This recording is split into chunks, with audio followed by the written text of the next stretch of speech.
Salut à tous, c'est Chakotov et j'espère que vous allez bien. Si vous vous intéressez plus ou moins à tout ce qui s'exporte du Japon, vous avez dû remarquer que vous y êtes souvent confronté à des... et pas que. Pourquoi un tel engouement pour la représentation des atouts féminins? C'est de ça qu'on va parler aujourd'hui.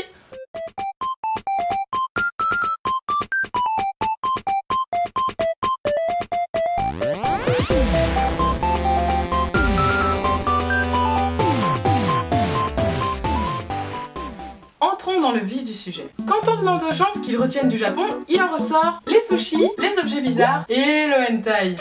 Bon, aussi je suis désolée, mais d'un point de vue externe, vous avez parfois l'air de report. Ben oui, mais entre les magasins de sous-vêtements usagés et les huiles parfumées odeur, urine d'étudiante ou anus de jeune homme, c'est dégueulasse. Ou encore les bars à sex toys, vous voulez qu'on pense quoi d'autre? Je pourrais continuer à vous énumérer des choses qu'on considère comme des bizarreries sexuelles pendant encore longtemps. Des choses comme ça, il y en a plein sur le marché japonais. Et c'est un business qui marche. En 2013, près de 20 millions d'euros sont consacrés à l'industrie du sextoy japonais. Curieux pour un pays connu également pour une culture stricte et conservatrice. Et les statistiques viennent renforcer le flou.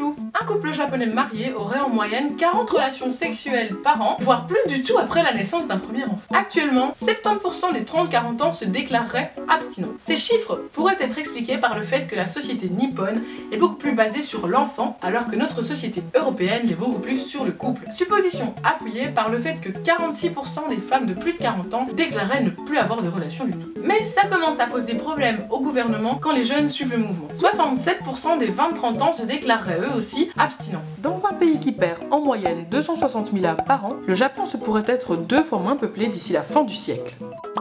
Mais abstinent ne signifie pas de sexe du tout. En effet, les jeunes se dirigeraient vers les différentes alternatives que propose leur pays au sexe physique, comme les sex toys ou certains bars. En résumé, c'est peut-être le tabou qui règne autour de la question du sexe et l'ère d'abstinence qui règne actuellement qui pousserait les Japonais à se réfugier dans un monde érotique virtuel. Mais tout ça, ce n'est que mon avis et c'est à vous de vous faire le vôtre. Et voilà, c'est déjà la fin de cette vidéo. Merci beaucoup d'avoir regardé jusqu'au bout. Si elle t'a plu, n'hésite pas à laisser un pouce bleu, vert, gris.